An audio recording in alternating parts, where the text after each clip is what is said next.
பகவானே, நீ கொடுத்த சரீரத்தை உன்னிடத்திலே சமர்ப்பிக்கிறேன் என்ற எண்ணம் நமக்கு தோன்றும் போது தியாகம் முழுமையடைகிறது. தியாக எண்ணம் மனதில் குடிகொண்டு விட்டால் சுயநலம் முற்றிலுமாக அழிந்து விடுகிறது. தனக்கு என்ன இன்னல் ஏற்பட்டாலும் அவப்பெயர் ஏற்பட்டாலும் மற்றவர்களின் நலனுக்காக எதையும் தாங்குபவனாக ஒருவன் இருந்தால் அவனே மிகச்சிறந்த பக்தன். அனைவராலும் போற்றப்பட வேண்டியவன். அடியேன் தாசன்.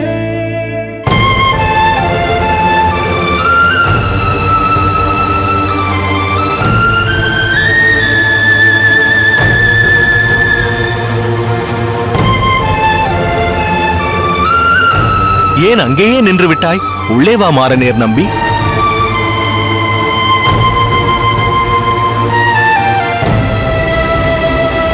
என்ன மாறநேர், இந்த நேரத்தில் திருக்கோஷ்டியூரிலிருந்து வந்திருக்கிறாய்?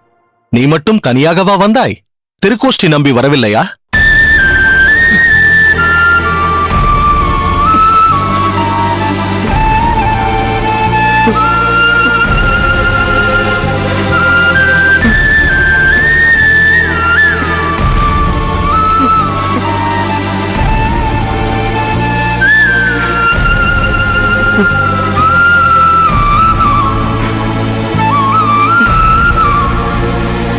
என்னவாயிற்று மாறநேர்?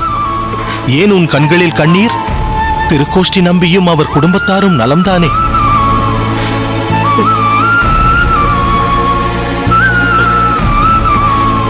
நலம். முதலில் உன் கண்களை துடைத்துக் கொண்டு சற்று சமாதானமாகு. இதுவரை நீ இப்படி கண்கலங்கி நான் பார்த்ததில்லையே. என்னவாயிற்று? உனக்கும் திருக்கோஷ்டி நம்பிக்கும் ஏதாவது பிரச்சனையா? பதில் சொல்லுங்கள் மாறநேர் நம்பி. விஷயம் என்னவென்று தெரிந்தால்தானே ஆச்சாரியர் அதற்கு ஒரு தீர்வு காண முடியும். தீர்வு காண முடியாது நம்பிகளே. அடியனுக்கு மன்னிப்பு கிடைத்தால் போதும். எப்படிப்பட்ட சூழ்நிலைகளிலும் திடசித்தமாக இருந்தவனாயிற்றே நீ. ஒளிவு மறைவே இல்லாமல் எதையும் வெளிப்படையாக சொல்பவனாயிற்றே நீ. உன் மனதில் இவ்வளவு குழப்பங்கள் ஏற்பட காரணம் என்ன? சொல் மாறநேர் நம்பி. வெளிப்படையாக சொல்லாததால் ஏற்பட்ட குழப்பம்தான் சுவாமி. புரியவில்லை மாறநேர். அடியனை மன்னியுங்கள் சுவாமி. இதற்கு மேல் எதையும் கூறும் சூழ்நிலையில் அடியன் இல்லை. மீண்டும் இந்த அடியவன் உங்களிடமே அடைக்கலம் தேடி வந்து விட்டேன். தயவு செய்து அடியனை ஏற்றுக்கொள்ளுங்கள் சுவாமி.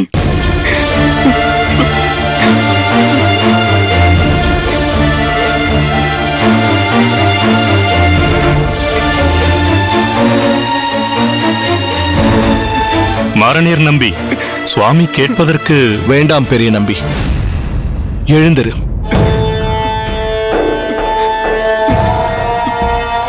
இவன் ஏதோ மனோவியாகுலப்பட்டு வந்திருக்கிறான். இந்த நிலையில் நாம் கேட்கும் எந்த கேள்விக்கும் இவனிடம் பதில் இருக்காது.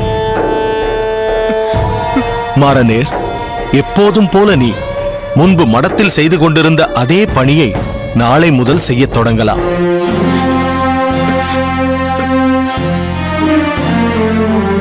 இனி எதை பற்றியும் யாரும் உன்னிடம் எந்த கேள்வியும் கேட்க மாட்டார்கள். முதலில் நீ உள்ளே சென்று உன்னை ஆசுவாசப்படுத்திக் கொள். நல்லதோ கெட்டதோ நடந்த அனைத்தையும் மறந்துவிடு. மலராண்டான் சுவாமி, மாறநேரை உள்ளே அழைத்துச் சென்று அமுது பண்ணச் செய். ஆகட்டும் சுவாமி. வா மாறநேர் நம்பி.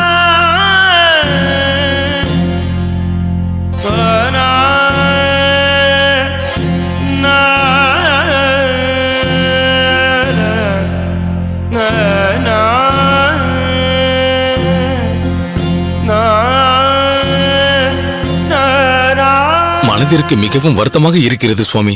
ஏன்? திருக்கோஷ்டி நம்பிகளிடம் மாறநேர் நம்பி பாடம் பயில வேண்டும் என்று தாங்கள் மிகவும் விருப்பப்பட்டீர்கள். முதலில் அதில் பெரிதாக நாட்டம் காண்பிக்கவில்லை என்றாலும் பிறகு தங்களுக்கு கீழ்ப்படியும் முகமாக அதை ஏற்றுக்கொண்டார். சென்ற முறை அவருடைய மைத்துனருக்கு பெண் பார்க்க வந்திருந்த போது கூட மாறநேர் நம்பியை பற்றி மிகவும் சிலாகித்து கூறினார். இப்படி திடீரென்று மாறநேர் நம்பி கண்ணீருடன் அங்கிருந்து திரும்புவார் என்று அடியன் சற்றும் எதிர்பார்க்கவில்லை. நாம் எதிர்பார்ப்பதெல்லாம் நடந்துவிட்டால் பின் பகவானுக்கு என்ன மரியாதை இருக்கிறது? விருப்பம் நம்முடையதாக இருக்கலாம், ஆனால் அது நடப்பதும் நடக்காததும் பகவானின் கையில்தான் இருக்கிறது. ஆனால் காரணமில்லாமல் பகவான் எதையும் செய்ய மாட்டார். மாரநேர் நம்பியின் விஷயத்தில் அவர் செய்ய நினைப்பது யாதென்று நம்மை போன்ற சாதாரண மனிதர்களால் புரிந்து கொள்ள முடியாது. மகா புருஷர்களால் மட்டுமே புரிந்து கொள்ள முடியும். எதுவாயினும் நிச்சயம் அது மாரநேர் நம்பியின் நன்மைக்காகவே இருக்கும். இனி நீங்கள் இதை பற்றி மாரநேர் நம்பியிடம் பேச வேண்டாம். உங்களுக்குள்ளும் பேசிக் கொள்ளாதீர்கள். காரணம், இதை பற்றி நாம் பேச பேச மாரநேரின் மனதில் உள்ள வேதனை அதிகமாகுமே தவிர குறையாது. சரி, நேரமாகிவிட்டது. நீங்கள் உங்கள் அகத்திற்கு திரும்புங்கள். நாம் நாளை சந்திப்போம். அடியேன் தாசன்.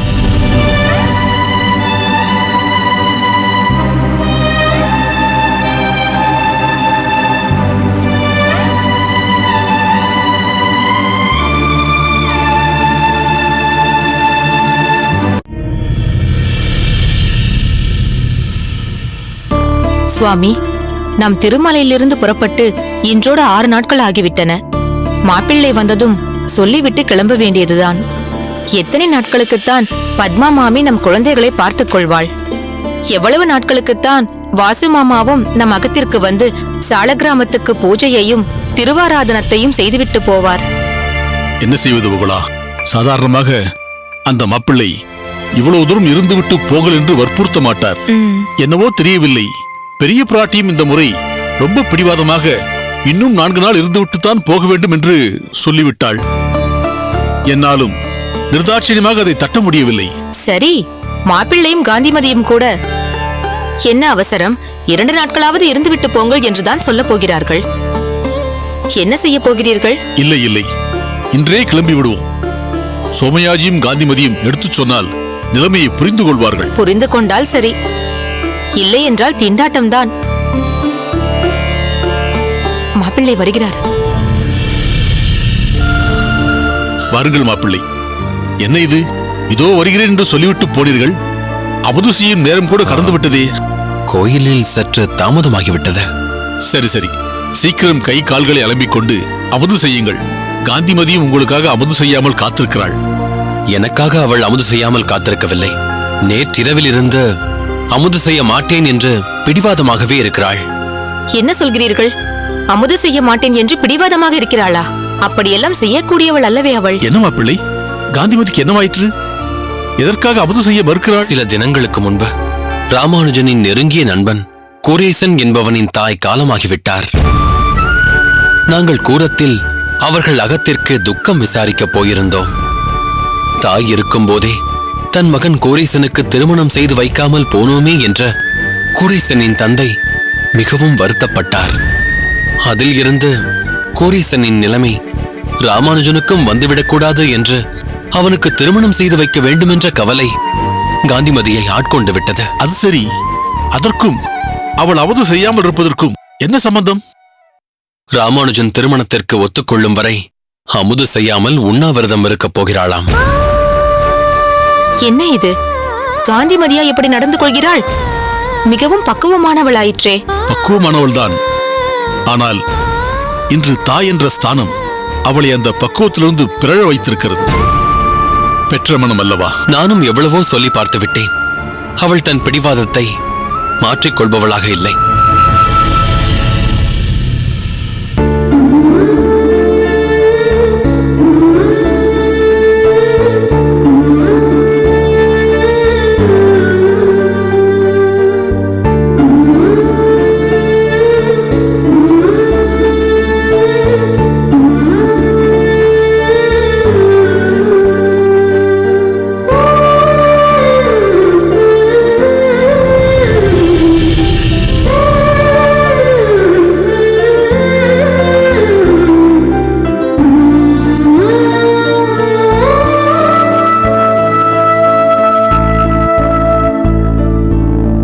காந்திமதி,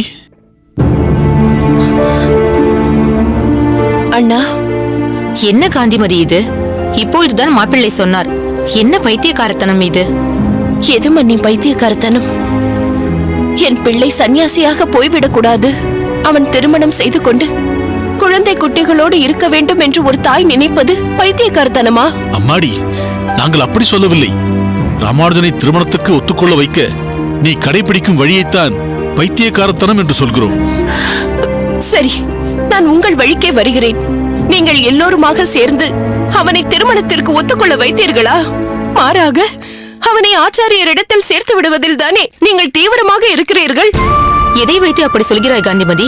அன்று ஸ்ரீரங்கம் மடத்தில் இருந்து இருவர் வந்து ஆச்சாரியர் ராமானுஜனை தன்னுடன் வைத்துக் கொள்ள விரும்புகிறார் என்று சொன்னபோது அது சாத்தியமில்லை, அவனுக்கு காலாகாலத்தில் கல்யாணம் செய்து வைக்கப் போகிறோம் என்று அழுத்தம் திருத்தமாக இவர் சொல்லவில்லையே. அதற்கு முன்னால் ஒரு நாள் ராமானுஜன் உங்களிடம் எனக்கு லௌகீகத்தில் எல்லாம் நாட்டமில்லை, திருமணம் பற்றி பேசவே வேண்டாம் என்று சொன்னபோது அப்படி இருக்கக்கூடாது, நீ திருமணம் செய்து கொள்ள வேண்டும் என்று நீங்களும் அறிவுரை கூறவில்லையே அண்ணா? இதையெல்லாம் வைத்து பார்க்கும்போது ராமானுஜனின் விருப்பத்திற்கு நீங்களும் துணை போகிறீர்கள் என்றுதானே அர்த்தம்? அப்படி இல்லை காந்திமதி.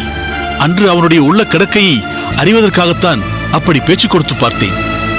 மேலும் ஆச்சாரியரின் அபிலாஷையை நிறைவேற்றுவது என்பது மிக உன்னதமான ஒன்றல்லவா? அவன் ஆச்சாரியரின் நேரடி பார்வையில் இருப்பது பிறர்க்கரிய பாக்கியம் அல்லவா? ஆனால் அதற்காக அவன் ஆச்சாரியரைப் போல் காஷாயம் தரித்து விடுவான் என்று நீ பயப்படுவது அர்த்தம் இல்லாதது. இப்போதும் சொல்கிறேன் அண்ணா, ராமானுஜன் மடத்தில் கைங்கரியம் செய்வதில் எனக்கு எந்த ஆட்சேபனையும் கிடையாது. ஆனால் அவன் உங்கள் இருவரையும் போல் கிரகஸ்தாசிரமத்தில் இருந்து கொண்டு அதை செய்யட்டுமே. அவனுக்கு அதில் நாட்டமில்லை எனும் போது நாம் என்ன செய்ய முடியும் காந்திமதி? மாற்ற முயல வேண்டும். நீங்கள் யாரும் செய்யாததால் தான் அதை நான் செய்ய பார்க்கிறேன். என் வழி கடுமையானதாக இருக்கலாம், ஆனால் இதை தவிர வேறு மார்க்கம் ஒன்றும் எனக்கு புலப்படவில்லை.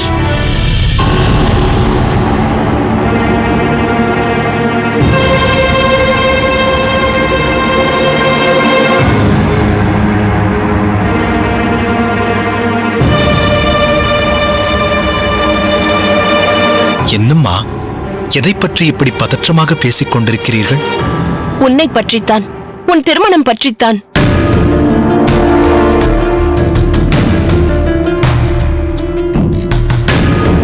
அம்மா, நான் பதில் சொல்ல முடியவில்லை அல்லவா? உன்னால் பதில் சொல்ல முடியாது என்று எனக்கு தெரியும். வேண்டாம், நீ எதுவும் சொல்ல வேண்டாம். பலமுறை நீ சொல்ல வேண்டியதை நான் கேட்டாயிற்று. இப்போது சொல்கிறேன், நீ திருமணத்துக்கு ஒத்துக்கொள்ளும் வரை அகத்தில் நான் ஒரு சொட்டு ஜலம் கூட அருந்த மாட்டேன், அமுது செய்ய மாட்டேன்.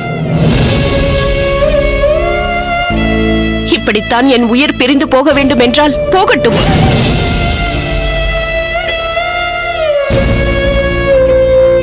என்ன காந்திமதி இப்படி பேசுகிறாய்?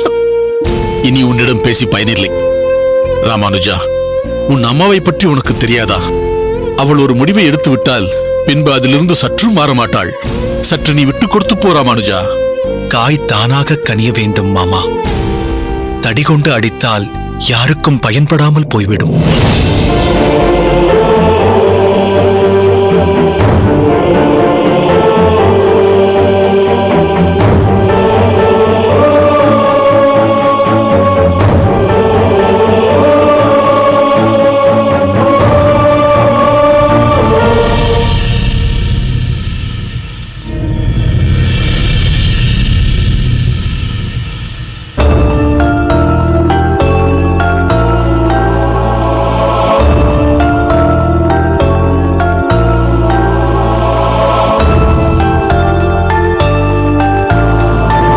அவனுக்கு குருவாய் இருந்து நம் சம்பிரதாய விஷயங்களை போதித்து வருகிறாய் அல்லவா?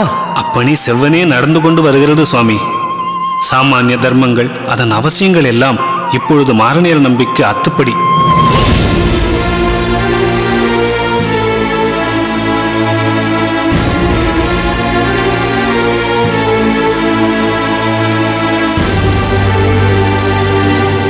இப்பொழுது புரிகிறது நம் ஆச்சாரியார் ஏன் உன்னை சிஷ்யனாக தேர்ந்தெடுத்தார் என்று. சுருங்கச் சொல்லி புரிய வைப்பதில் நீ வல்லவன் மாரணியர் நம்பி. தங்கள் திருவாக்கால் அடியேன் பாராட்டப்படுவது பெரும் பாக்கியம் சுவாமி.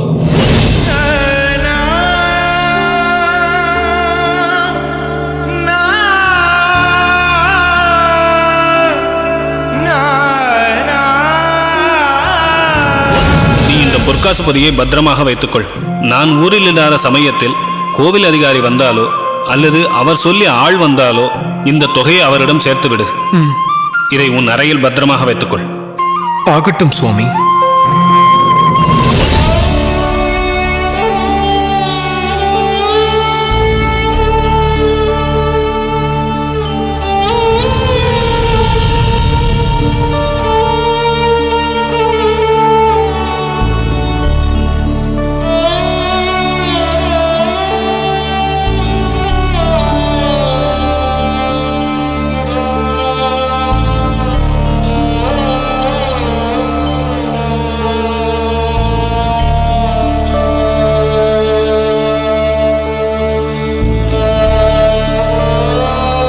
சுவாமி, சுவாமி.